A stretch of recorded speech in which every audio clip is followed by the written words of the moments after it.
My name is Amelia Hart. I'm 27 years old, and it's 2024 here in Boston. People say family stands by you no matter what, but mine stood by long enough to laugh when I fell.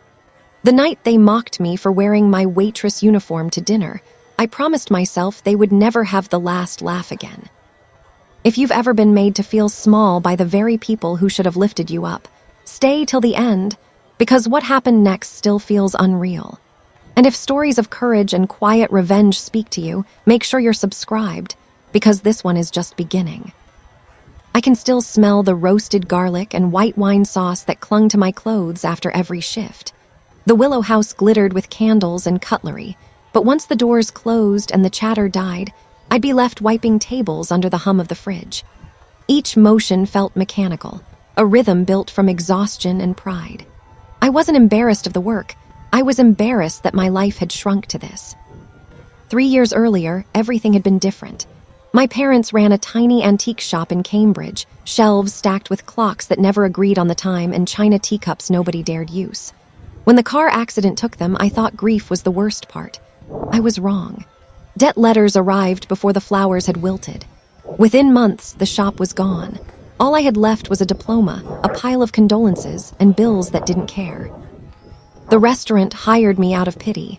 I told myself it was temporary, a stopgap until I found something better. Then weeks turned into months, and pity turned into whispers. "Isn't that the Hart's girl?" someone would murmur as I passed. "Didn't her family own a shop once?" I'd smile, tighten my ponytail, and keep walking. But the ache never left, especially on nights when my relatives dined there. Aunt Marion was always first to book the corner booth, pearls too bright, voice too sweet. She'd wave her manicured hand and say, "Amelia, darling, could you top up my glass?" As if she didn't know how much those words stung. I'd nod. "Of course, Aunt Marion." She'd lean towards her friends. "Poor thing, so bright at school and now." Her voice trailed off into laughter, brittle as glass. I carried on pouring, pretending my heart wasn't cracking in rhythm with the bubbles in her champagne. The worst night came during my cousin Lauren's engagement party. They'd rented the entire restaurant, my workplace, for their grand celebration. I remember polishing the silverware, hands trembling, praying someone else would take their table. But fate wasn't feeling kind. When I approached with a tray, Lauren smirked. "Look, everyone, our cousin's serving tonight. Maybe she'll handle the wedding too, half price." Their laughter filled the room. Even Uncle Paul, who once slipped me sweets under the table at family dinners, chuckled and looked away. In that moment, something inside me turned to stone. I smiled, a smile that hurt so much it felt like armor, and said softly, "Enjoy your evening." Then I walked away, each step slow, deliberate, silent. Later, after the last glass was washed and the floor mopped, I sat on the cold kitchen tiles and let the silence settle. My reflection stared back from the metal counter. Tired eyes, chapped hands, mascara smudged with sweat. If I stayed bitter, I'd rot here. If I stayed quiet, I'd disappear. So I opened my laptop and typed, "How to start a business with no money." That search changed my life. Days bled into weeks. Between shifts, I devoured online courses on management and finance. I studied the restaurant like a textbook, how the stock arrived, which dishes sold best, which nights made the most profit. I asked questions when no one listened and listened when no one asked. Every spare pound went into a tin box under my bed. Sometimes, after midnight, I'd whisper to myself, "You're building something they'll never see coming." Time moved quietly until one winter evening when Mr. Green, the owner, gathered us after closing. His voice was gentle, weary. "I'm retiring," he said. 30 years is enough. The Willow House will be sold." The room buzzed with rumors, but I stood still, the words echoing through me. Sold, my prison and my training ground could vanish. Unless I bought it. The thought was absurd. I barely had 8,000 saved. Still, I couldn't shake it. Over the next few weeks, I contacted small business forums, emailed local investors, and faced rejection after rejection. Too risky. Too young. Hospitality's dying. Each message stung, but also fueled me. Then one afternoon, As I refilled coffee for an elderly regular named Oliver, he asked, "You look distracted, Amelia. Trouble?" I told him everything, the idea, the rejections, the dream I barely dared to say aloud. He listened quietly, then smiled. "I've eaten here for 15 years. I've watched you run this place better than the manager ever did. If you're serious, I'll back you." I laughed, half in disbelief. "You mean invest?" "I mean partner," he said. 50-50, you handle the business, I handle the paperwork." Within a month, we made an offer. It wasn't high, but Mr. Green's eyes softened. "You remind me of me, Amelia. Take care of her." The signature I placed on those documents felt like rewriting my entire past. The ink shimmered under the office light, as though my parents were somewhere watching. The following morning, I walked through the same doors I'd opened 1,000 times. Only this time, I wasn't clocking in. I was opening my own restaurant. The staff applauded when I told them. Some hugged me, some cried. I thanked them all, but my thoughts were already miles ahead, because a new reservation had just appeared in the system. Amelia Hart, party of 6. For a second, my breath caught. Fate had a sense of humor after all. They were coming back, the same people who had laughed at me in this very room. Only now, the tables had truly turned. I walked into the small office, straightened the black dress I'd chosen for the evening, and looked into the mirror. The woman staring back wasn't the trembling waitress they remembered. She was calm, steady, ready. Outside, I heard car doors slam and voices ring through the doorway. That same shrill laughter, unchanged by time. I smiled, took one last deep breath, and whispered, "Welcome back, family." Because tonight, the service and the story were mine. The bell above the door chimed, that familiar soft ring that once used to make my stomach twist. This time, it only made me smile.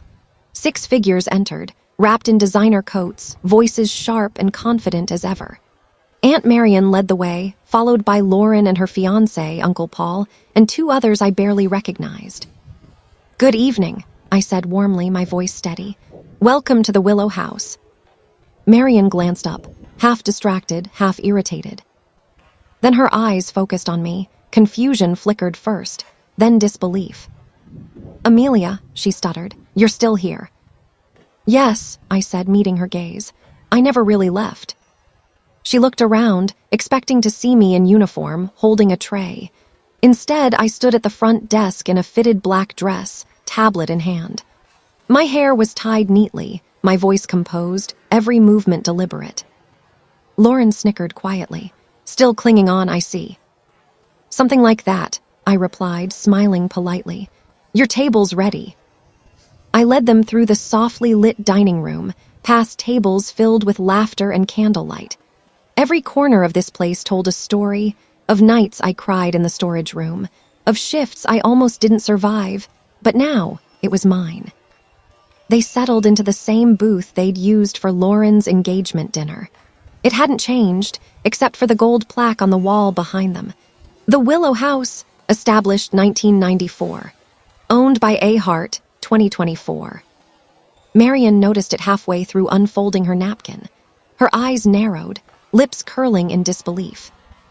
"Owned by A. Hart," she murmured. "Is that?" "Yes," I said, cutting gently into her pause. "That would be me." For a moment, the table went completely silent. Even the background music seemed to fade. Lauren's fork slipped from her fingers, clinking against the plate. Uncle Paul let out a short, nervous laugh as if it were a joke. "You're joking," he said finally. "You bought this place." "I did." I let the words hang there, simple and soft, yet heavy enough to change the air around us. Marion's cheeks flushed, her smile tightening. "Well, how lovely for you, dear. I suppose the hospitality industry is very forgiving these days." Her tone was brittle, the kind people use when they're losing control. I simply nodded. "Forgiving? Not exactly, but it rewards hard work." Lauren leaned forward, voice dripping with sarcasm. "So what now? Are you going to serve us personally, or are you too important for that?" The words were meant to sting, but they didn't. Not anymore. I looked her straight in the eye and said, "Oh, I'll be serving you, just not the way you think." Their expressions flickered between confusion and unease. I turned to one of my waiters and gestured calmly. "Make sure table 7 gets the best wine on the house." As I walked back toward the kitchen, I heard Marion whisper, "Who does she think she is?" I smiled to myself, exactly who I was meant to be. In the kitchen, Oliver was going over invoices. He looked up and grinned. "They're here, aren't they?" "They are," I said, pouring myself a glass of water to steady my hands. "And they don't have a clue what to say." He chuckled. "Good, don't gloat. Let the truth do the talking." I nodded, breathing deeply. That's the plan. When I returned to their table, their food had arrived. They were quieter now, cautious. Marion fiddled with her necklace, avoiding my eyes. Lauren scrolled on her phone, pretending not to care. Uncle Paul cleared his throat. "So, business owner then? That's impressive. Your parents would be proud." For the first time that evening, my heart softened. "Thank you," I said quietly. "I like to think so." But Marion couldn't leave it alone. "I still can't imagine how you managed it," she said, her tone falsely sweet. "A waitress's salary doesn't buy restaurants." "True," I replied, leaning slightly forward. "But discipline does. So does believing in yourself when no one else does." Her smile faltered. She looked away, pretending to study the menu she'd already ordered from. The waiter approached with the wine I'd requested, the finest bottle in our collection. As he poured it, Lauren raised an eyebrow. "This must be expensive." "It is," I said. "But tonight it's on the house. Consider it a celebration." "Of what?" Marion asked slowly. "Of change," I said. "Of tables turning." Silence again. The clinking of glasses filled the space where laughter once used to hurt me. As they ate, I drifted from table to table, greeting guests, checking details, making sure everything ran smoothly. I caught glimpses of them whispering, exchanging awkward glances. For the first time in my life, I didn't feel small. I felt free. Halfway through dessert, Lauren called me over. "Amelia," she said, voice forced and overly polite, "I just wanted to say this place is beautiful. You've really done well." It should have sounded kind, but it was laced with disbelief. Still, I accepted it.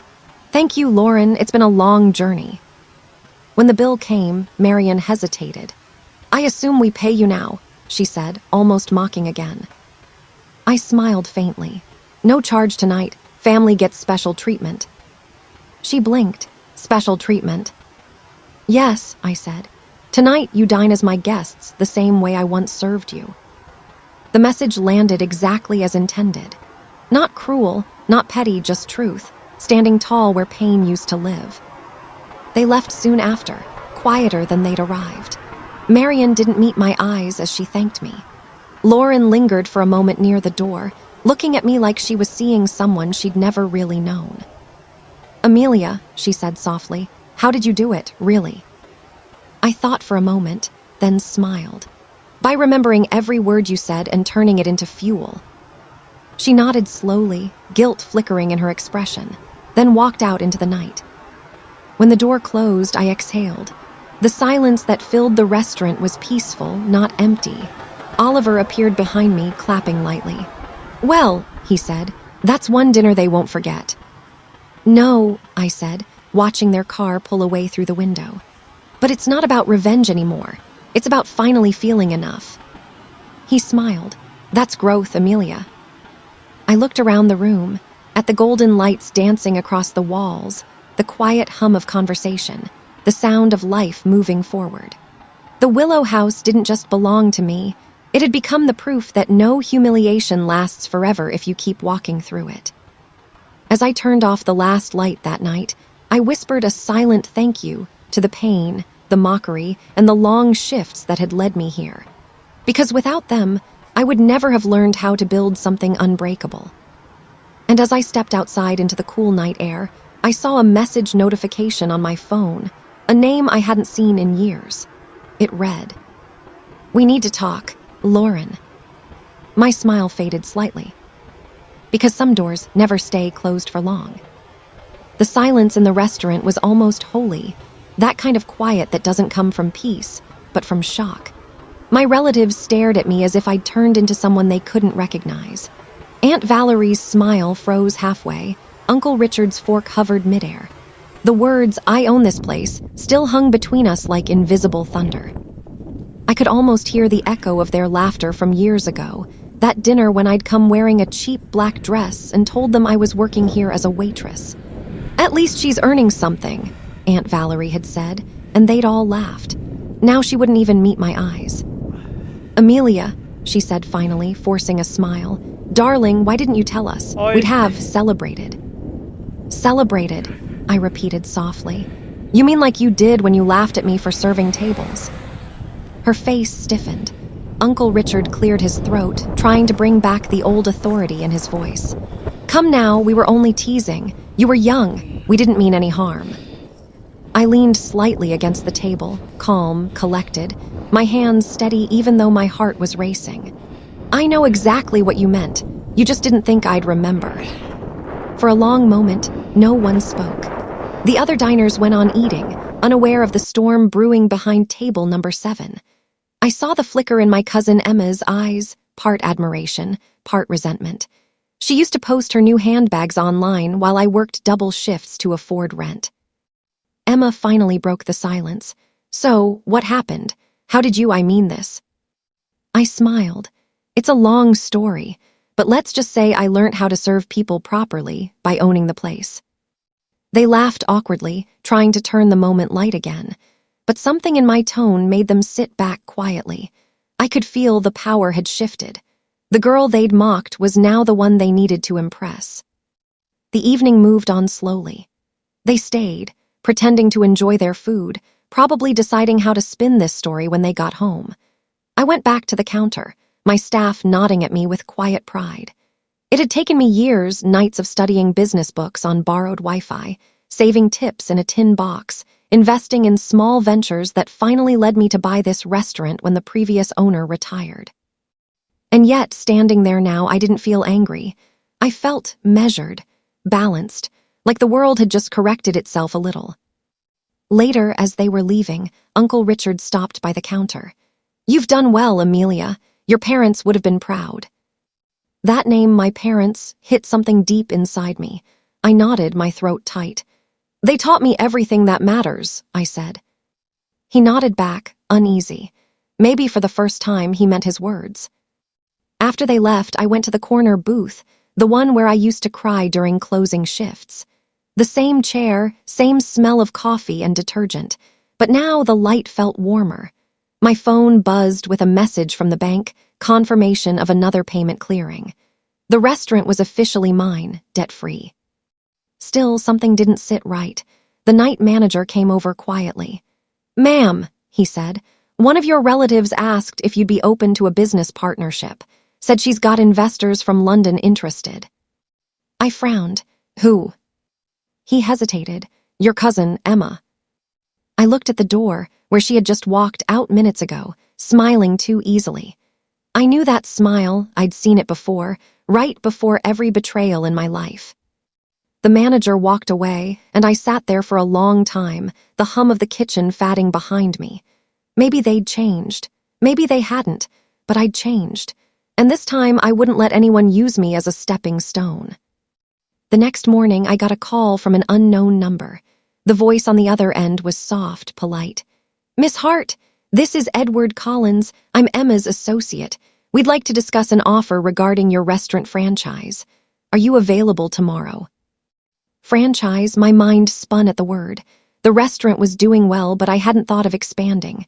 Still, curiosity whispered louder than caution. "I'll listen," I said. "Excellent," he replied smoothly. "We'll meet at your restaurant, 11 a.m.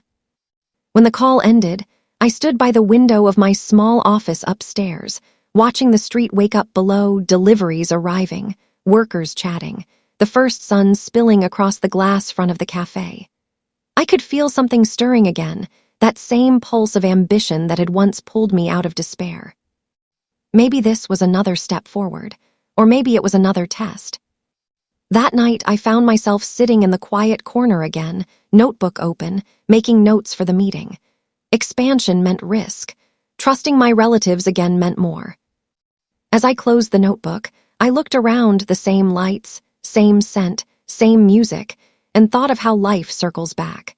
The place that had once been my shame was now my symbol of survival. I whispered softly, more to myself than anyone, "Let's see what you're planning, Emma." Outside, a light rain began to fall, tapping gently against the windows. The reflection of the restaurant's name glowed faintly on the wet pavement, Hart's Place, and in that quiet moment, I realized something powerful. I no longer needed revenge to feel strong. I just needed truth. But I had no idea that the meeting waiting for me the next morning would open a door I wasn't ready to face, a door that would lead me straight back into my past, and into a secret my parents had kept hidden all along. The next morning came wrapped in gray clouds and drizzle, the kind of London-style rain that makes the world feel slower, softer. I stood outside Hart's Place before opening, coffee in hand, watching the reflections of the streetlights ripple on the wet pavement. Today wasn't just another business day. Today, I'd be meeting the man behind Emma's sudden interest, Edward Collins. Inside, my staff moved quietly, preparing tables and checking supplies. I could tell they were curious but respectful. I'd told them only that I had a business meeting.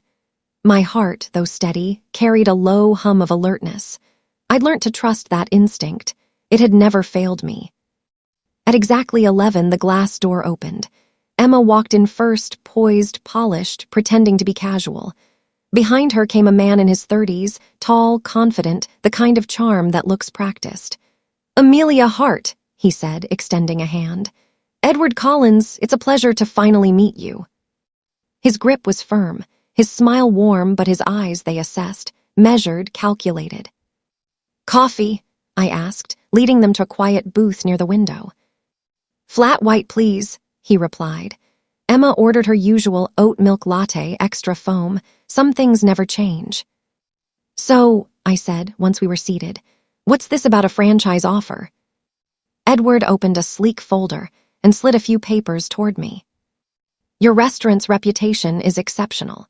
We've been following your online reviews, your growing client base, and we believe Hart's Place could easily expand into 3 more branches across the city, with our funding and expertise, of course." I glanced over the documents, clean layouts, investment figures, brand projections. On the surface, it looked professional, tempting even. But the fact that Emma was involved made me hesitate. "And what's Emma's role in all this?" I asked. Edward smiled smoothly. "Your cousin is our liaison. She brought your story to our attention, said you were ambitious, driven, but maybe lacking the right partners." I turned to Emma. "Is that what you said?" She met my eyes with a small shrug. "I was only trying to help. You've worked so hard, Amelia. I thought this could take you to the next level." Her tone was sweet, but her gaze flickered, just enough for me to see the shadow behind it. I'd seen that flicker before, when she'd convinced me to co-sign her credit card application years ago, the one that ruined my credit for months. I closed the folder. "I appreciate the offer," I said slowly, "but I don't rush decisions. I'll need time to review this properly." Edward nodded. "Of course, we wouldn't expect less from a woman who built an empire from scratch." His compliment rolled too smoothly, like oil on glass. He stood to leave, shaking my hand again. "We'll give you a week, Miss Hart. I hope we can build something great together." As they walked out, Emma turned back with that same bright smile. "You'll thank me for this one day." When the door shut behind them, I let out a breath I didn't know I'd been holding. Something was off. The papers, the offer, the timing, all too perfect. That evening, after closing, I took the folder home. My flat was quiet except for the soft hum of rain on the windows. I sat at my kitchen table, flipping through each page, highlighting terms. Then I saw it, a clause buried in fine print. All intellectual and operational rights to the Hart's Place brand will be co-managed by Collins Investment Group after the 3rd franchise launch. Co-managed, meaning I'd no longer have full control. My own name, my dream, half theirs. A cold shiver ran through me. I leaned back, staring at the ceiling. Emma wasn't helping me. She was trying to own me again, just like before, when she made me feel small, dependent beneath her. My phone buzzed. It was an old contact, Martin, a a chef who'd worked here before I bought the restaurant. His message read, "Amelia, you might want to look into Colin's investment. Heard some bad things. Call me." My pulse quickened. I called him immediately. "Martin, what did you mean?" He hesitated. "I worked at a cafe they invested in 2 years ago. They promised funding, expansion, all that. Within 6 months, they'd changed the branding, fired half the staff, and the original owner lost everything. They own the name now." I felt a lump form in my throat. "You're sure it's the same group?" "Same logo, same Edward Collins." I thanked him, ended the call, and sat there for a while, the city's lights flickering through the rain. My relatives hadn't just come to congratulate me. They'd come to take back control, to make me dependent again. But they'd forgotten something. I wasn't the same girl they once mocked. The next morning, I arrived early, long before the staff. The restaurant was silent, the smell of fresh bread lingering from the bakery next door. I walked to the big front window, tracing a finger along the glass letters that spelled Hart's Place. My name, my fight, my story. They wouldn't take it from me, not again. I picked up my phone and dialed a number I hadn't used in months, the lawyer who'd helped me buy the restaurant. "Amelia Hart," I said when she answered. "I need you to look into an investment company called Collins Group. I have a feeling they're not who they say they are." Her voice sharpened. "Send me everything you've got, I'll dig." I ended the call, feeling that familiar surge of adrenaline, fear, mixed with purpose.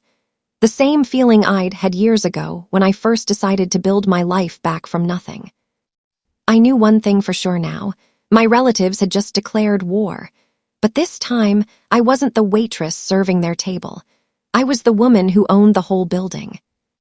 And I was ready for whatever came next. The rain hadn't stopped in 3 days.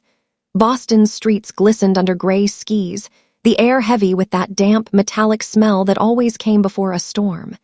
Inside Hart's Place, the morning hum had returned, the gentle clatter of dishes, the hiss of the coffee machine, the faint jazz playing softly through the speakers. But under all that normalcy, something darker was forming. My lawyer, Claire Morgan, called just after 10. Her voice was calm but edged with something I recognized, concern. "Amelia, I've gone through the documents you sent and did a background check on Collins' investment group. And they're not who they claim to be. The company was dissolved 2 years ago and re-registered under a new name. Guess who signed the paperwork?" I already knew. Emma. Claire sighed. "She's listed as a silent partner. Legally, that means she's hiding behind Edward's firm to make it look legitimate. If you'd signed that franchise contract, you'd have lost half your brand ownership within months." I stared out the window at the wet street below, my reflection faint in the glass. "She really doesn't change, does she?" "No," Claire said softly. "But you do. You're smarter now. You've got leverage." Leverage. The word settled in my mind like a spark waiting to ignite. "Thank you, Claire. Keep digging. I want every name connected to this." After the call, I went downstairs, mind spinning. Emma's betrayal didn't shock me, not really. What hurt was the realization that even after all these years, she still couldn't stand seeing me succeed without her. Maybe to her, I'd always be the poor cousin. By noon, Hart's Place was packed. I moved through the crowd, greeting customers, smiling, pretending everything was fine. But inside, my thoughts kept circling the same question: why now? Why this sudden attack? Then I saw it. Emma and Edward sitting at the far end again. I froze. They were early, no appointment, just watching. Edward lifted a hand, gesturing me over. "Miss Hart," he said smoothly when I reached them, "I was hoping we could finalize our deal sooner. We've already secured interest from 2 investors who'd love to see Hart's Place expand into New York." I met his eyes. "Interesting, because according to my lawyer, your company was dissolved." His expression didn't falter, not immediately, but Emma's did. She shifted in her seat, her fake smile slipping for a split second. Edward leaned back, still calm. "That information is outdated." "Really?" I said. "Because it's dated 6 months ago, around the same time your silent partner registered her name under your firm." The tension thickened like smoke. Emma straightened. "You had no right to investigate me." I smiled faintly. "And you had no right to use my name for your games." For a heartbeat, no one spoke. The hum of the restaurant felt distant, muffled. Then Edward chuckled quietly. "You're a sharp woman, Miss Hart, perhaps too sharp. That can be dangerous in business." I leaned forward. "Then it's a good thing I'm not scared of sharp edges." His smile thinned. They stood and left without another word. But as the door closed behind them, I knew this wasn't over. They wouldn't walk away quietly.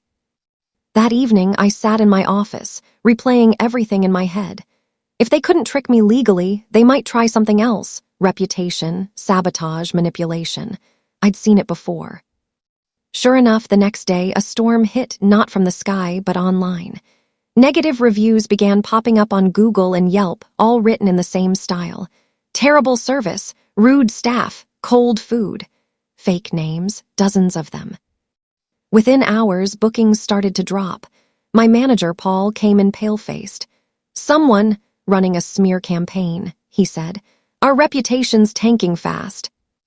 I sat down, heart pounding. It had begun. I called Claire again, my voice steady despite the rising panic. "They're trying to ruin me publicly now." She sighed. "We'll handle it, but Amelia, we need proof that they're behind this. Screenshots, timestamps, IP traces if possible." I nodded, already opening my laptop. For hours, I worked, tracing usernames, analyzing posts. I wasn't a tech expert, but desperation fuels creativity. Eventually, I found it. One review was posted from a device registered to Collins GroupBiz. That was all I needed. When I sent the evidence to Claire, she replied almost instantly. "Perfect. We can file a cease and desist within 24 hours." I closed the laptop, exhausted but triumphant. Still, the damage was done, bookings were down, and whispers had already started among customers. That night, I stood alone in the empty dining room. The lights dimmed, chairs upturned, the smell of coffee fading into silence. My reflection looked back at me from the glass door, tired but unbroken. I whispered softly, "You can take my peace, but not my pride." Then my phone buzzed. Unknown number again. I hesitated before answering. A voice I didn't recognize said quietly, "Miss Hart, if you want proof of what Emma's planning next, meet me tomorrow. Noon, Dockside Cafe, don't bring anyone." The line went dead. I stood there for a long moment, phone still in my hand, the city lights flickering outside. Who was that? How did they know? And what could Emma possibly be planning next? I didn't know, but something deep in my chest told me one thing: tomorrow, everything would change again. The next day came cloaked in thick fog, the kind that swallowed sound and blurred the world into grays. I barely slept that night. The voice on the phone kept replaying in my head, calm, low, familiar somehow, but I couldn't place it. By late morning, I drove to Dockside Cafe, a small place near the harbor. The smell of salt and diesel drifted through the air as seagulls circled above. It was quiet except for the faint sound of ships creaking against the pier. I parked a little distance away and stepped inside, pulling my coat tighter. The cafe was nearly empty. A barista glanced up, nodded politely. I ordered a black coffee and took a seat near the window, facing the water. Minutes passed. I began to think it might have been a prank, until a man in his 40s walked in, trench coat slightly damp from the mist. He looked around, spotted me, and walked over. "Miss Hart?" he asked softly. "Yes." He sat opposite me, lowering his voice. "My name, Daniel. I used to work for Collins Group before they rebranded. I shouldn't be here, but I thought you should know what they're planning." My heart thudded once hard. "Go on." He leaned in, glancing around. "Your cousin and Collins aren't just after your restaurant. They're after your brand, the name Hart's Place. They've registered a new company in Delaware, using your restaurant's logo and slogan. In 2 weeks, they'll launch their own chain online and claim you stole it from them." I froze. "That's impossible. I own the trademark." "Not internationally," he said grimly. "They're exploiting a loophole. Once it's public, They'll flood social media with paid posts and fake stories about you stealing from family. They'll make you the villain. I felt the world tilt slightly. Why are you telling me this? He hesitated, then sighed. Because I saw them do it to others, and because I know what it's like to lose everything to them. For a moment, I just stared at him. The fog outside thickened, wrapping the cafe in ghostly light. My hands trembled slightly, but I kept my voice steady. Thank you. You've done the right thing. He nodded, finished his coffee quickly, and left. I sat there, trying to catch my breath. The betrayal felt heavier now, not just personal, but calculated. They weren't just mocking me anymore. They wanted to erase me. Back at the restaurant, I called Claire again, telling her everything. She was silent for a few seconds. We'll need to act fast, file for international trademark protection today, and Amelia, keep everything documented. Emails, calls, everything. I will, I said, and Claire's thank you. When I hung up, I sat in my office for a long time, staring at the framed photo on my desk, my parents, smiling outside the old family diner before it went bankrupt. They built something from love, not greed, and I'd sworn to honor that. That evening, Hart's place was quieter than usual. My team sensed my mood but didn't ask questions. As I watched them work, the warmth in their laughter, the rhythm of their movements, I realized something Emma never would. Real success wasn't about money or power. It was about people who believed in you when no one else did. Still, I couldn't let her win. By midnight, the restaurant was empty. I locked up, then sat by the counter with my laptop open. Claire had already sent me forms to sign. As I typed my name, a faint sound broke the stillness, the soft click of the front door. I looked up. The lights from the street barely reached inside, but I saw a shadow move. Hello, I called out. No answer, just another quiet creak. I stood, heart pounding, and reached for my phone, but before I could dial, a voice came from the dark. You shouldn't have gone digging, Amelia. It was Edward. He stepped into the dim light, his expression calm but cold. You could have taken the offer and walked away rich, but you had to make this difficult. I stayed still, forcing my voice to sound steady. This is trespassing. Leave now before I call the police. He smiled faintly. You think anyone will believe you? You've got no proof I was here. I moved closer to the counter, slowly reaching for the emergency button hidden under the register. Something Paul had installed after a late-night break-in months ago. My fingers hovered inches away. Edward took another step forward. Emma's not your enemy, you know. She just wants what she believes is hers. I almost laughed. She's never earned anything, not a single thing in her life. And yet, he said softly, she's always had what you wanted: family, attention, power. Maybe that's what really bothers you. I pressed the button. A silent alarm sent a signal straight to the local patrol. Get out, I said. He studied me for a moment, then smirked. You've made a mistake, Amelia. You think this is about a restaurant. It's not. It's about legacy. And you're standing in the way of something much bigger than you realize. Then he turned and left, the door closing softly behind him. I stood there, shaking, as the distant sound of sirens began to echo through the rain. When the police arrived minutes later, Edward was gone. They took my statement, assured me they patrol the area, but deep down I knew this wasn't over. After they left, I sat back down, the weight of everything pressing on me. For years, I'd fought to rise above humiliation. Now I was fighting to protect everything I'd built. And somewhere inside, I could feel the storm still building. Because if Emma and Edward thought they could rewrite my story, they were about to learn just how much I'd grown since the day they laughed at me. The night was calm, but inside me there was a storm brewing, the kind that starts quietly with old memories knocking at the door of your peace. I just finished a long shift at the restaurant. The lights were dimmed, chairs stacked, and the smell of roasted garlic still lingered in the air. I leaned against the counter, sipping tea, thinking how strange life had become. Once I had stood in this same spot with a trembling tray, scared of making mistakes. Now the staff called me Miss Hart, and I was the one making the rules. But peace never lasts too long when your past is full of unhealed wounds. That night, as I walked out into the cold Boston air, my phone buzzed. The screen flashed a name I hadn't seen in years, Uncle George. The same man who used to laugh at my worn shoes, who once said, "Some people are born to serve, Amelia. Accept it." I stared at the screen, frozen, watching it ring out.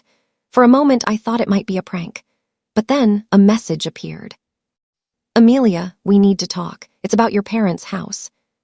My breath hitched. My parents' house, the only piece of my old life that still existed. After their accident, I'd lost it when I couldn't keep up with the payments. My relatives had promised to help, but instead, they'd sold it to someone else. I hadn't seen that house since. I didn't reply. I couldn't. The next morning, I stood by the restaurant window watching the sunrise, my reflection overlapping with the streets of Boston waking up. My manager, Clara, walked in early. "You okay?" she asked, placing a hand on my shoulder. "I got a message from my uncle," I said quietly, "about my parents' house." She frowned. "You think they want money again?" I laughed softly, bitterly. That's usually the only time they remember I exist. But inside, curiosity started to burn. Why now? Why bring up something they'd taken from me years ago? 2 days later, I found myself driving out of the city, heading toward the small town where I grew up. The roads were lined with autumn trees, their orange leaves falling like whispers of time. My chest tightened the closer I got. Every corner, every streetlight, carried a ghost of who I once was, the scared girl who thought love from her relatives meant safety. When I reached the old neighborhood, I parked outside the house. The moment I saw it, my heart stopped. It looked different, newly painted, well-kept, but I'd recognize that porch anywhere. It was our home, and standing in front of it, talking to a man in a suit, was Uncle George. He turned when he saw me. For a second, his face softened. Then came the same fake warmth he always used. "Amelia, dear, you look successful." "Why did you call me?" I asked, keeping my voice calm. He cleared his throat, glancing at the man beside him. "This is Mr. Henson. He's a property developer. We, recently found some documents about your parents' estate. Turns out your father left some shares in your name. Complicated matter, you see. We thought it'd be best to discuss it face to face." I narrowed my eyes. After all these years.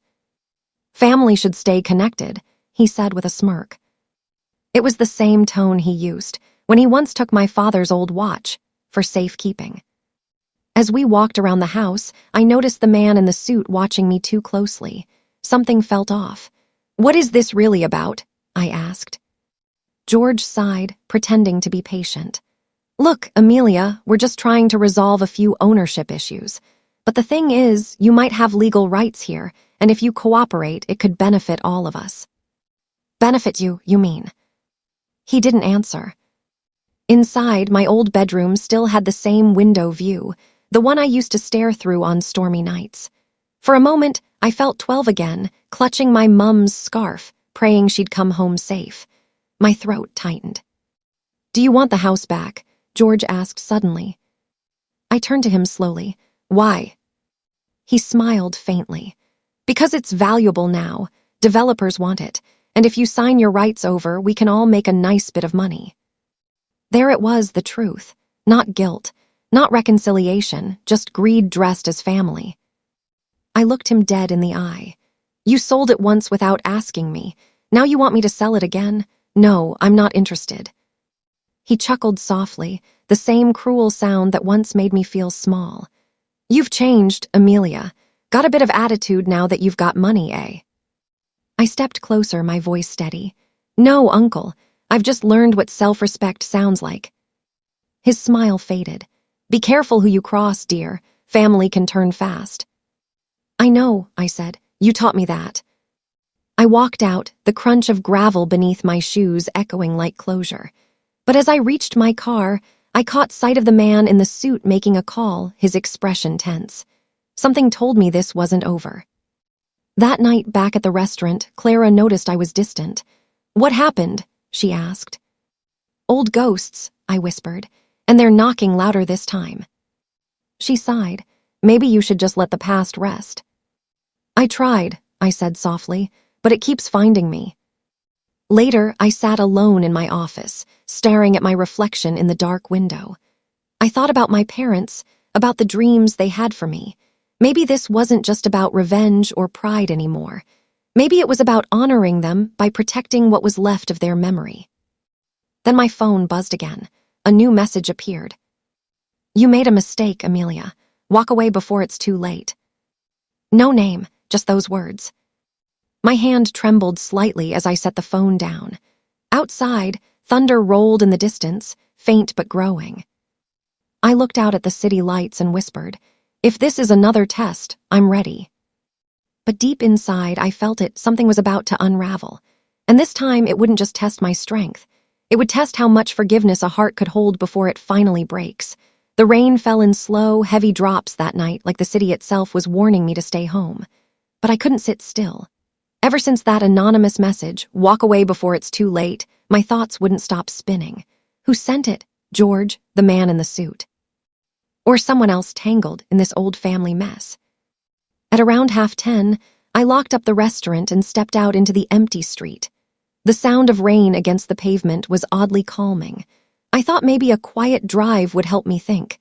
But as I walked to my car, I noticed a shadow across the road, someone standing under the flickering streetlight. I froze. The man didn't move, just watched. I couldn't make out his face, but the moment I reached for my car door, he turned and disappeared into the alleyway. My pulse quickened. Maybe I was imagining things. Maybe it was just a stranger waiting for a cab, but my gut told me otherwise. I got into the car, locked the doors, and sat there, gripping the steering wheel. For the first time in years, I felt that same smallness I'd felt when my relatives mocked me, that sharp edge of fear that tried to shrink you down. But I reminded myself, you're not that girl anymore. The next morning, Clara found me already in the office, staring at papers I hadn't really read. "You didn't sleep, did you?" she asked. "No," I muttered. "Something's wrong, Clara. My uncle's hiding something about that property, and now someone's following me." She frowned. "You think it's connected?" "I know it is." Before I could say more, the restaurant door opened. Uncle George walked in like he owned the place, wearing that same smug grin that had haunted my teenage years. "Amelia, we need to talk." Clara glanced at me nervously. I nodded for her to give us a moment. He sat down, wiping imaginary dust from his sleeve. "I'm sorry about how things went the other day," he began. "But I've been thinking we could make this easy. Sign the papers and you'll get your fair share. No trouble." "Fair share of what?" I asked, leaning against the counter. He sighed. "The land value, gone up. Developers are offering a huge amount. You'd be a fool to walk away from it. And you'd be a fool to think I'd trust you again." His smile faltered. "You've always been emotional, Amelia. That's your problem. You let your pride get in the way of opportunity." I met his gaze, calm but firm. "No, I let my dignity get in the way of being used again." His jaw tightened. "You really think you can play this game better than me? You were just a waitress once." The words hit hard, even now, but I didn't flinch. "Yes, and that waitress built this entire restaurant while you were busy living off others' money." The silence stretched between us, thick with old resentment. Then he stood up, forced a smile, and said, "Fine, but remember, Amelia, not everyone plays fair in business, especially family." As he left, something about his tone chilled me. It wasn't just a threat, it was a promise. Later that afternoon, I decided to dig deeper. I called an old friend, Mason, a property lawyer who'd helped me when I first bought the restaurant. We met at a small cafe, away from the noise. He listened carefully as I explained everything, the message, the house, George's sudden interest. After a long pause, he said, "You're right to be cautious. I checked public records this morning. That property was sold recently, but not to a developer. It was bought through a shell company." My heart skipped. Meaning someone's hiding who actually owns it. I leaned forward. "Can you find out who?" He nodded. "I'll try, but Amelia, this could get messy.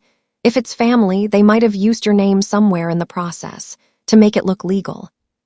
My stomach turned. So they could be using me. He nodded slowly. It's possible. That night, I went home and sat on the floor of my flat, surrounded by memories. The old photo of Mum and Dad, the scarf Mum used to wear, the restaurant's first blueprint. Every piece of my life built from scraps they left behind. And now, someone was trying to twist that legacy again. I whispered to the photo, I won't let them take it again, not this time. Just then, my phone buzzed again, another message from the same unknown number. You should have signed when you had the chance. My hands trembled as I read it. No name, no number traceable, just that. The next few days passed in unease. I tried to keep working, pretending everything was fine. But every time the door opened, I half expected George to walk in again, or worse, that shadow from the other night. Then one evening, as we were closing, Clara came running into my office, pale as paper. Amelia, someone's been asking questions about you, about the restaurant. I stood up fast. Who? Two men said they were investors, but they didn't act like it. They looked around, whispered things. One of them took pictures. A cold fear spread through me. Did you tell them anything? She shook her head. Of course not, but Amelia, what's happening? I took a breath, steadying myself. I don't know yet, but I'm going to find out. That night I called Mason again. Whatever you find, I said, I need it fast. He hesitated. I already found something. You're not going to like it. My heart raced. Tell me. He sighed. The company that owns your parents' house, it's linked to one of George's old business partners. But here's the twist. They filed papers last week claiming you're a co-owner. Your name on the documents, Amelia. I froze. What? That's impossible. It's forgery, Mason said. They're trying to drag you into something illegal. Maybe a tax cover-up, maybe a fraud scheme. Whatever it is, you're right in the middle of it now. I couldn't speak. My pulse thundered in my ears. Outside, thunder cracked, loud and raw, as if the sky itself was splitting open. Mason, I whispered, what do I do? Stay calm, he said. I'll handle the legal side, but don't confront him again, not until we know more. I nodded, though he couldn't see me. My eyes burned with quiet fury. For years, I'd carried my pain in silence, turning it into strength. But this time, they weren't just coming for my dignity, they were coming for my name. And I wasn't about to let them win. As I hung up the phone, I whispered to the empty room, You wanted to teach me how the world works, Uncle George. Fine. Watch me play your game and beat you at it. The morning after Mason's call, I didn't wake up, I rose with a purpose. For years, I'd survived humiliation, learned patience, and built strength in silence. But this was no longer about dignity. This was war, a quiet, calculated kind. Boston felt colder that morning. The city moved as if nothing had changed, yet I could feel something shifting inside me. I brewed a cup of coffee, sat by the window, and replayed Mason's words in my head. They forged your name. Every sip burned. Every breath reminded me of how they'd once laughed at me for taking a waitress job, calling it a waste of my education. And now, the same people were using my name to make dirty money. Not this time. I called Mason again. I want to see those documents. He hesitated. Amelia, they're legal evidence. If you confront them too early, they could.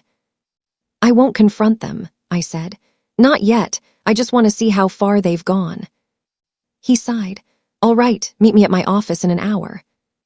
When I arrived, Mason slid a file across his desk. Inside were photocopies of legal documents, stamped, dated, and signed. My name was there, bold and confident, in a signature I'd never written. For a moment, I couldn't breathe. They really did it, I whispered. Yeah, he said grimly. They've listed you as co-owner of a company that bought 3 old properties, your parents' house, and 2 others in the same area. If this goes public, you'll be tied to a money laundering case. My stomach dropped. So if I don't clear my name? You could lose everything. The restaurant, your business license, even your reputation. I leaned back, exhaling slowly. Then I said, all right, then we fight fire with fire. Mason looked at me sharply. What are you planning? Nothing illegal, I said with a faint smile. Just poetic. That afternoon, I returned to the restaurant and gathered my small core team, Clara, the head chef, and one trusted accountant. I need your help, I said. But first, everything we discuss stays between us. Clara nodded immediately. You know you can trust us. So I told them everything, the forgery, the threat, the hidden company. By the end, their faces were pale. Clara slammed her hand on the counter. That man's a snake. I know, I said, but snakes reveal themselves when the light hits. We spent the next few days quietly collecting information, tracing suppliers, business filings, even old invoices tied to George's past ventures. And then, one evening, Clara rushed into my office holding a printed sheet. You need to see this. It was a transaction log. One of the forged companies had transferred a large sum directly to George's personal account just last week. There it was, proof. I stared at it, heart pounding. That's it, I said softly. He's not just greedy, he's desperate. But I didn't want to go to the police just yet. Something in me needed him to know what it felt like to be small, powerless, and exposed, the way he made me feel years ago. So I set the stage. A week later, I invited him for dinner at the restaurant. When he arrived, I greeted him like an old friend, polite smile, warm tone, no sign of war. He looked suspicious. Dinner, he said. You're in a forgiving mood. Maybe I just want to talk things through, I replied. Like family should. He relaxed, sat down, and began to eat. We made small talk, or rather, he talked, bragging about new business ventures and upcoming opportunities. I let him talk, my smile steady, my mind 2 steps ahead. After dessert, I slid an envelope across the table. For you. He raised a brow, opening it casually, then froze. Inside was the transaction sheet, printed in color with his name highlighted. His face drained. Where did you get this? Let's just say, I said softly, you left footprints where you shouldn't have. He tried to laugh it off. You think you can scare me with paperwork? No, I said, leaning forward. But the IRS can, and so can the press. His eyes flickered. You wouldn't. I smiled, calm, composed, dangerous. You once told me some people are born to serve. You were wrong. Some of us learn to rise quietly, patiently, until the ones who mocked us come to the table begging for mercy. He swallowed hard. What do you want? Simple, I said. Transfer the house back to my name, every inch of it, then vanish from my life. No more messages, no more games. If you don't, I'll send these to the authorities before dawn. For a long moment, the only sound was the ticking clock on the wall. Then he exhaled, defeated. You've changed, Amelia. I smiled faintly. No, I just remembered who I am. He left without another word. I watched him walk out into the night, smaller than I'd ever seen him before. But as I turned away, a chill ran down my spine. Because victory never feels clean. Later that night, Mason called. Did he agree?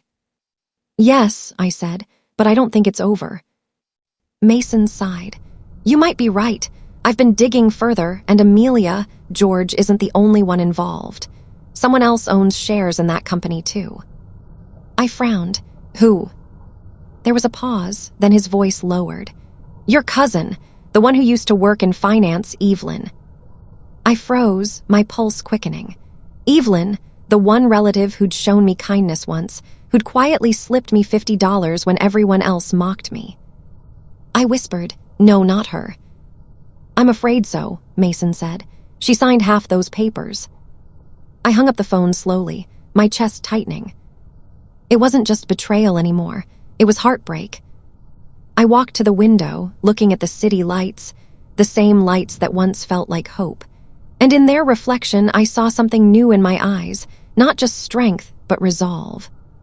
If Evelyn was part of this, I needed to know why. And I needed to end it, once and for all. The following night, sleep didn't come. I lay in bed staring at the ceiling, the city humming faintly outside my window. Evelyn, of all people, Evelyn. She'd been the one who sat beside me at Mum's funeral when everyone else whispered gossip about how the poor orphan girl won't last a year. She was the only relative who ever showed me kindness. She sent small birthday cards when no one else remembered. How could she be part of this? By dawn, I made my decision. I had to face her. Not through calls, not through lawyers face to face. Her office was in Cambridge, a sleek glass building that reflected the morning sun like a mirror. She worked in finance, the same world my uncle used to crawl around in: deals, mergers, facades. I walked in wearing calm like armor. When she saw me, her face froze. "Amelia," she whispered, her voice uncertain. "Hello, Evelyn," I said quietly. She dismissed her assistant and closed the glass door. Silence filled the room, heavy, sharp. "Why?" I asked simply. Her lips parted, but no words came. Finally, she exhaled, sinking into her chair. "You think I wanted this?" "I don't know what to think anymore." She rubbed her temples, eyes glistening. "Uncle George came to me months ago. He said he needed my signature to finalize some property transfer. He promised it was legal, that it would help clear Dad's old debts. I didn't even read the fine print. I just signed." I stared at her, trying to read between her words. "You're saying you didn't know they used my name?" Tears welled up. "Not until last week. When Mason started digging, George came to me panicking. He said you were being ungrateful again, that you ruin everything. I didn't believe him, so I checked the documents myself, and then I saw your name." She looked up at me, eyes red. "I swear, Amelia, I didn't know. I was stupid. I thought I was helping family." The word family hit like glass breaking. I'd spent years trying to rebuild myself from the ruins they left, and now that same word had returned to wound me again. I sat across from her. "Do you have any idea what could have happened? They forged my signature. They tied me to fraud. I could have lost everything I worked for." "I know," she whispered, "and I'll fix it. I'll testify, I'll sign whatever statement you need. Just please believe me."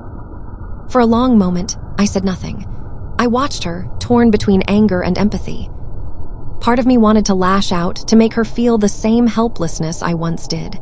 But another part, the one that had carried pain quietly for years, recognized something in her face. Guilt, regret, humanity. Finally, I said, "I believe you, Evelyn, but believing you doesn't mean I'll protect you." She nodded slowly. "I understand." I stood up, heading toward the door. Then she said softly, "He's not done, Amelia." I turned. "What?" "George, he's desperate. He said if you didn't play along, he'd find another way to take you down." A chill ran down my spine. "Did he say how?" She shook her head. "No, but he mentioned someone from the bank who still owes him a favor. He's planning something." I thanked her, left the office, and walked out into the cold. The wind whipped against my face as I crossed the street. I wasn't scared anymore, just tired. Tired of being their target, their scapegoat, their symbol of what they could never control. That evening, Mason and I met again at a quiet riverside cafe. I told him everything Evelyn said. He nodded grimly. "Makes sense. George's accounts show heavy withdrawals this week. If he's desperate, he might be moving funds offshore before anyone catches him." "Can we stop him?" "Already working on it," he said. "I've filed preliminary reports with the Finance Bureau. They'll freeze the suspicious assets by morning." I leaned back, staring at the reflection of the streetlights on the river. "So it's over." "Almost," he said. "But you should be careful tonight. People do stupid things when they're cornered." He wasn't wrong. When I got back to the restaurant later that night, something felt off. The front door was slightly ajar. I always double-locked it after hours. My pulse quickened. I pushed it open slowly. The lights were out, except for the faint glow from the kitchen. I stepped inside, heart pounding, calling softly, "Clara, you here?" No answer. As I walked toward the back, a floorboard creaked, not mine. "Who's there?" I demanded. A figure stepped out of the shadows. George. His suit was wrinkled, his hair disheveled, his eyes wild. "So this is how you treat family now," he said, voice low, mocking. "What are you doing here?" He smirked. "You think you can ruin me, send my accounts to the authorities? I built this family's name." "You destroyed it," I shot back. and now you're destroying yourself." He stepped closer, his anger trembling beneath the surface. "You think you're powerful now, Amelia? Because you own a restaurant, you're still that waitress who begged for respect." I stood my ground. "And you're still the coward who hides behind lies." His eyes flickered. For a moment, I saw fear there, not of me, but of what he'd become. Then, in a sudden breath, he dropped his shoulders. The rage melted into something almost hollow. "I didn't want it to end like this," he muttered, "but you forced my hand." Before I could ask what he meant, he tossed a small USB drive onto the table. "Everything on there. The accounts, the names, the bribes. You'll need it when they come asking questions." "Why are you giving me this?" I asked cautiously. He smiled faintly.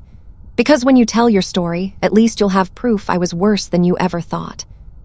Then he walked past me, out into the rain without looking back. I stared at the USB for a long time. My hands were shaking. Maybe it was over. Maybe it was. But something in me shifted again. For the first time, I didn't feel angry, just free. The next morning, I met Mason and handed him the drive. He opened it, brows lifting. "This is gold. With this, the case closes. They won't touch you again." I smiled faintly. "Good, then it's finally time."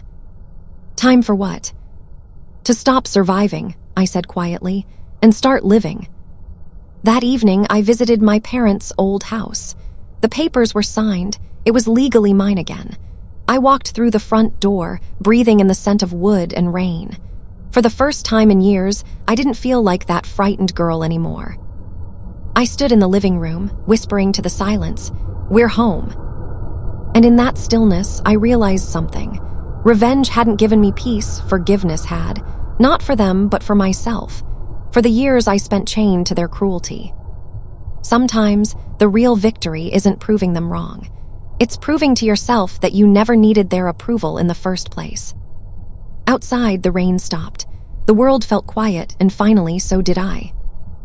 The restaurant was silent that night, quieter than I'd ever heard it.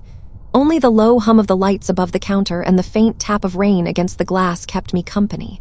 The tables were empty, chairs stacked neatly, ready for another morning. I stood behind the counter, still in my apron, holding the letter I'd found earlier that day. The handwriting, neat, old-fashioned, was unmistakable. My father's. I'd found it tucked behind a framed photo in the office, the one my mother had given me on my 18th birthday. For years, I'd thought it was just a picture of us three. Now I knew it was a message waiting to be found. My hands trembled as I unfolded it. "If you ever find this, Amelia," it began, "it means you've chosen courage over comfort." I sat down, the stool creaking under me, as the words carried me back to that night years ago, the one that had changed everything. "You'll be tested, my girl," the letter read, "by those who will make you feel small, by those who will mistake your kindness for weakness, but never let their voices drown out your own." I couldn't hold back the tears anymore. It wasn't pain this time, it was release. All those years I'd spent fighting to prove myself, he had already believed in me long before I even knew who I was becoming. The door chimed softly. Someone had entered. I quickly wiped my eyes and turned. It was Aunt Grace, of all people, the woman who'd once told me, "You'll never make it in life serving tables." She stood there now, soaked from the rain, clutching her handbag. For a long moment, neither of us spoke. "You're closing up late," she said quietly, her voice smaller than I remembered. "Habit," I replied, forcing a small smile. She walked in, looking around the restaurant, her eyes taking in the framed photos on the wall, the awards, the newspaper article near the door. "You did all this," she whispered. "You really did." I nodded, unsure what to say. "I came to apologize," she said finally. For all those things we said, I was cruel. I thought I was being realistic." Her voice cracked. "But maybe I was just jealous." I stayed silent. Part of me wanted to tell her it was too late, that forgiveness couldn't rewrite history. But the part that had grown, that had healed, didn't want revenge anymore. I walked around the counter and handed her a warm towel. "You can sit," I said softly. She looked surprised, almost ashamed. "I don't deserve your kindness, Amelia." "Maybe not," I said gently, "but I deserve peace." We sat there in silence for a while, the rain growing heavier outside. Finally, she reached into her bag and pulled out something small, a pendant, my mother, the one I'd thought was lost the night they died. "I kept it," she whispered. "I don't know why, maybe guilt, maybe love, but I think it belongs to you." I stared at it, speechless. The silver glimmered faintly in the dim light, a tiny heart engraved with the initials AH. I took it slowly, my fingers brushing hers. "Thank you," I said, barely above a whisper. She nodded and looked away, tears gathering in her eyes. When she finally left, I stood at the window, the pendant resting against my palm. The city lights blurred through the rain, the same way they had the night I first walked into this restaurant as a waitress. I'd been terrified then, small, unsure, invisible. Now, I was the one keeping the doors open for others who needed a chance. As I locked up and stepped outside, the air smelled like wet earth and coffee, the scent of beginnings. The streets glistened under the street lamps, and I walked slowly to my car, letting the cool air wash over me. My father's words echoed in my mind. "You'll be tested, my girl, but never let their voices drown out your own." I smiled, touching the pendant around my neck. For the first time in years, I wasn't thinking about revenge. I was thinking about how far I'd come without it. A few weeks later, I held a small charity dinner at the restaurant for young women struggling to find their footing in the world, just like I once had. We called it the second table, a place for those who'd been underestimated. I stood at the front that night, watching them laugh and eat and dream, and I realized something powerful. My story wasn't about proving anyone wrong anymore. It was about proving to myself that pain doesn't define you, persistence does. When the evening ended, one of the girls came up to me. She was shy, her uniform still smelling faintly of cooking oil. "Miss Hart," she said, "I've seen your videos online. The way you talk about your past, it makes me feel like maybe I can do something too." I smiled and placed a hand on her shoulder. "You can," I told her. "Just don't let anyone tell you who you are before you've decided for yourself." Later that night, I stepped outside onto the small balcony above the restaurant. The city hummed softly below, alive and endless. I looked up at the stars, whispering a quiet prayer of gratitude for the struggle, the pain, the laughter, the loss. Every bit of it had shaped me. Every broken moment had been building something stronger. As I turned to go back inside, I caught my reflection in the glass door, not the scared waitress I once was, but a woman who'd turned her scars into light. I smiled to myself. "We did it, Dad," I whispered. The pendant glowed faintly in the dim light, and for a moment I could almost feel his hand on my shoulder. The rain had stopped. The night felt clean, like a chapter closed. And when I finally switched off the lights and walked away from the restaurant that had once been my battlefield, I didn't feel like I was leaving something behind. I felt like I was walking into everything I was meant to be.